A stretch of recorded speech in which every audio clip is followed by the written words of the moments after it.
approach me, be like, "Hey, you want to come over to my summer house?" And I barely knew him, I would do it. I'll admit it. I will do it.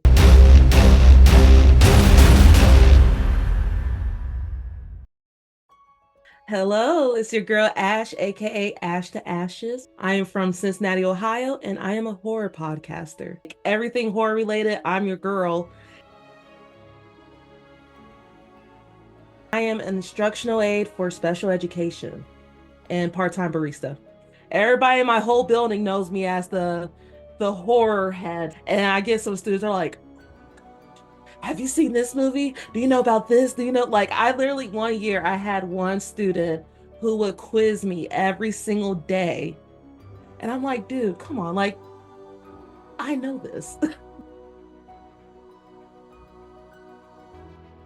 Anything horror related, I tell normies their first reactions, "Oh, that's so scary. I can never. How do you sleep at night? How do you?" They're just so amazed and at the same time confused that I'm walking around saying, like, "Yeah, I've seen this movie. I went straight to bed." They think I'm crazy. Horror has such a wide spectrum, subgenre, so many different materials that it doesn't have to be blood, guts, tits, and ass, and violence and all that stuff. You know, I love horror. It's my favorite genre. I love comedies. I love musicals. I was a Broadway kid growing up. I love classic black and white films. I love movies in general. I just have a deeper connection with horror films. I was a theater kid. I remember the first musical I sat down and watched was The Sound of Music. My grandma's the one that introduced me to it, and ever since then, I just fell in love with it. My first musical that I was in, I never really got any big parts. I was always the chorus kid, but I mean, I was still in the musical, was Grease Jr. Growing up, I was like, oh, I'm going to be a star. I'm going to be on Broadway. I love to act. I love to sing. I still love musicals till this day. In the back of my mind, I'm like, maybe I should kind of dip my toes back into the acting pool. One of my goals is to be at least extra in a horror film or any type of film. I would just love to have the experience.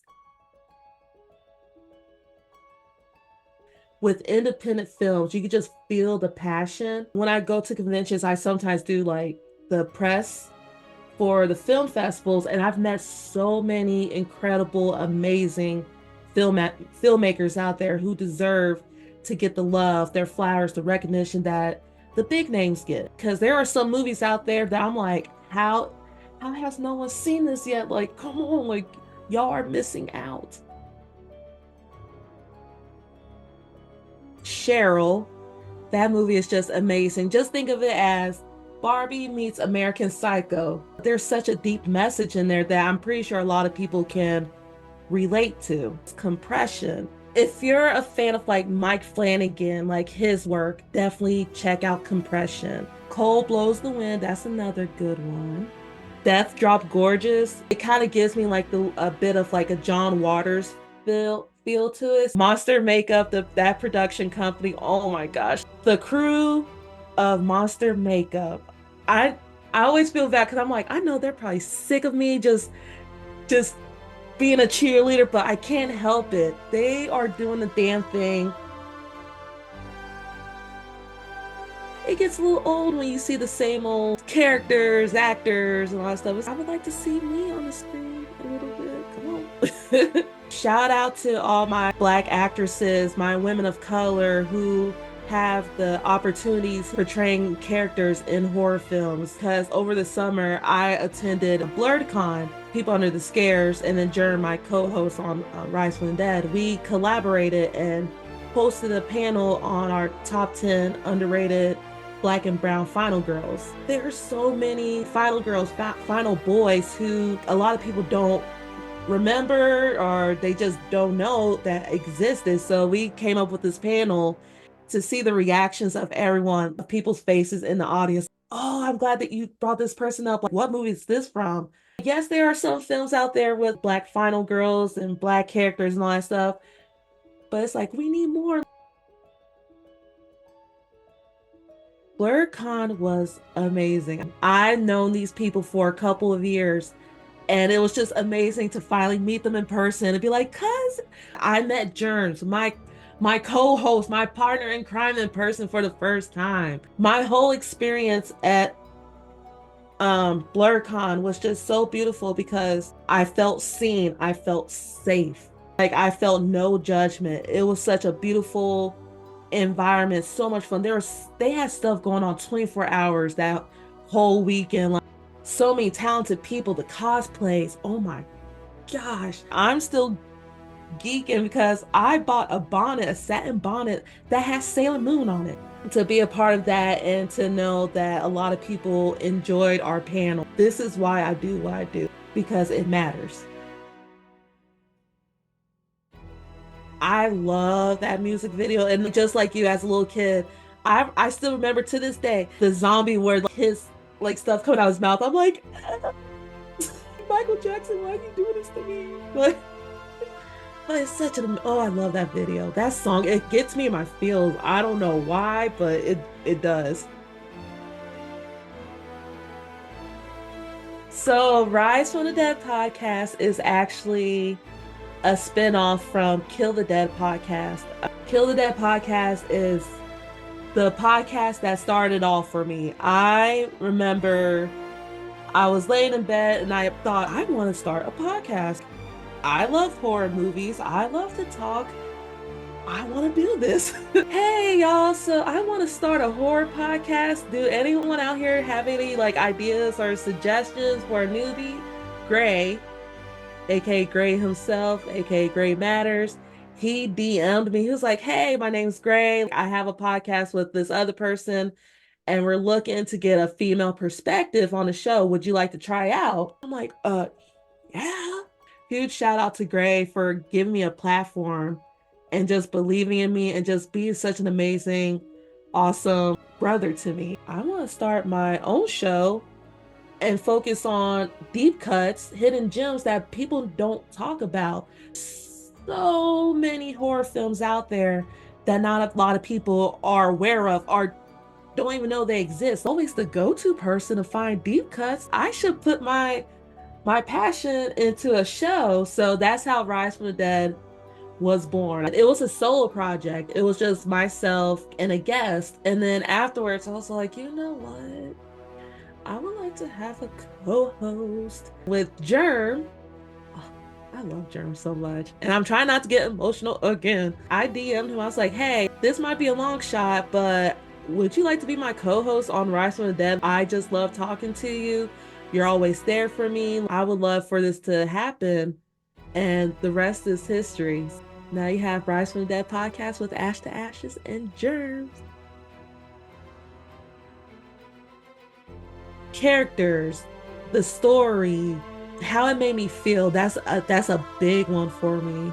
If it has some type of effect on me, I'm like, shit, you're a winner in my book. The main rule for my show, especially with reviewing these films, is not trying to stress myself over it. At that point, it gets boring and it's not fun anymore. This is just going to be friends talking about a movie. We're just going to keep it natural, be honest, because that's what a lot of people are looking for is honesty, and that's what I'm all about for my show. Child's Play is the first horror movie that I've watched all the way through that actually scared the crap out of me, but it was really Poltergeist. Till this day, I mean, I've seen that movie, I've seen all the films, even that crappy remake, yeah, I said what I said. But the OG Poltergeist, the scene where home dude is in the bathroom and he is peeling his face, still scarred into my head. I remember being little, I was just like, why do this? No. Scream. There is kind of like an uncut version of that movie. And the opening scene where you see Casey's boyfriend, he's tied up in a chair. You actually see the guts oozing out and steaming. And I remember watching that as a kid. I'm like, and I won't say the last film because I feel like that's going to jinx myself. So let's just say it deals with 8-legged nastiness. I refuse to watch the one that came out this year. I refuse. You will not catch me watching that. I love international horror films. French is my favorite one. So when I found out, oh, there's the new French horror film coming out, I'm like, oh yeah, sign me up. And I found out the subject matter. I said, hell no, I'm good. So It just came out. But James McAvoy and Speak No Evil. mm, hmm That's a good beard. James McAvoy, like, he can't do no wrong in my eyes. He knows how to play crazy just too perfect. And I question it sometimes, but at the same time, like, it's okay. It's James. I'll allow it. And my goofy ass will say, if he were to approach me, be like, "Hey, you want to come over to my summer house?" And I barely knew him, I would do it. I'll admit it. I will do it. What is scary to me is just the unknown. You know how you gonna get out of the situation. You don't know how you got. You may know how you got into the situation. You have to be in survival mode, and you just feel stuck. That's what's scary to me. How they can reflect to what's happening in today's times, like today's world. Get Out, for example. Was it scary? Scary, like, oh, like I have to cover my eyes. No, but the subject matter of it, the messages, the meaning behind it in that movie was scary because as a black person, I've dealt with some of that growing up. Like I was the only black kid in my class until I was in the sixth grade. I dealt with weird and inappropriate questions, the odd personality, people just being weird around you. I've dealt with that. So watching that movie, I was in the theater and I was like, this is some deep, scary shit right here. Isolation horror. That shit right there is scary. If you're in the woods, if you're in the desert, if your car breaks down, you're just stuck. What scares me is shit that's in the corner in Hereditary during that final act. And the mom, spoiler alert if you've never seen it, but when Mama was in the corner of the wall and she like slithered away across, I can't stand that shit. That shit, it scares me. I get a lot of flack for this one. People are like, "Are you okay?" Martyrs, the original French version, Martyrs. I love that movie. Terrifier, any Friday the 13th movie, mainly The New Blood, Part 7 is my favorite one. Troll 2. I watched the movie for the first time. I was like, what the hell is this? After watching it, I couldn't stop thinking about it. I loved it. The Little Rascals is my number one favorite movie of all time. Napoleon Dynamite, Imitation of Life, The Other Sister, West Side Story. That movie scared the shit out of me. I was like, you know what? I'm not gonna watch this again. I'm good. And usually clowns don't scare me. So I don't understand why this movie just messed me up the way it did. I was scared to walk my dog outside that night. Art the Clown is one of the villains who actually scares me. Like if I were to be confronted by him, I am over. It's game over and I'm okay with that. I accept it. I just hope it's good.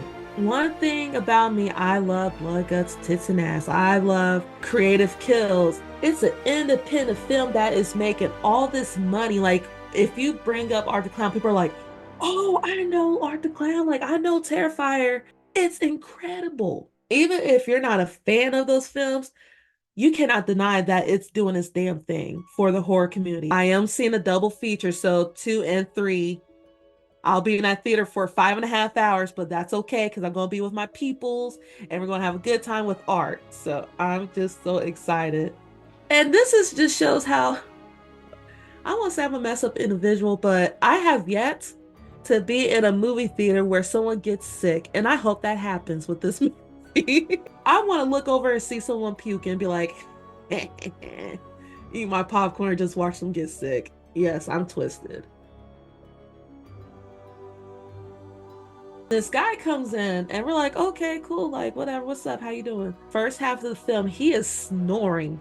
And I'm over here, like, I know I'm not the only person who, you hearing this shit? He wakes up and during like the final act, he's mumbling to himself, he's talking to himself. And I'm just looking like, what the hell is going on? Anything with Nicolas Cage, I'm gonna show up. He's gonna act his ass off and then call it a day.